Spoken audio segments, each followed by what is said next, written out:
যে আত্মীয় টাকা বেশি, দাওয়াত তাকে দেওয়া হয় স্পেশাল দাওয়াত। আর যতই কাছের রক্তের হোক না কেন, যদি টাকাওয়ালা না হয়, দাওয়াতও তেমন ভালো করে পাই না, মেহমানদারিও তেমন ভালো করে পাই না, খাবার খেয়েছি কি খাই নাই সেইটাও জিজ্ঞেস করার কেউ থাকে না।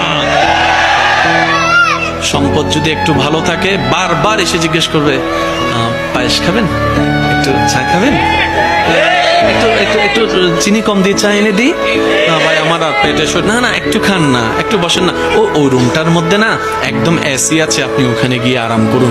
ওই দূরের আত্মীয়টা। আর যেটা কাছের আত্মীয়, সম্পদ তেমন নাই, পাশ দিয়ে গেলেও জিজ্ঞেস করে না, সে আশা নিয়ে বসে থাকে হয়তো আমাকে একটু জিজ্ঞেস করবে।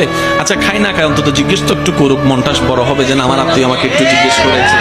এই আশাটাও আশায়ের মধ্যে থেকে যায়, স্বপ্নটা স্বপ্নের মধ্যে থেকে যায়, কল্পনাটা আর বাস্তবে রূপ নেয় না, কারণ আমরা এখনো পাক্কা মুসলমান হতে পারি।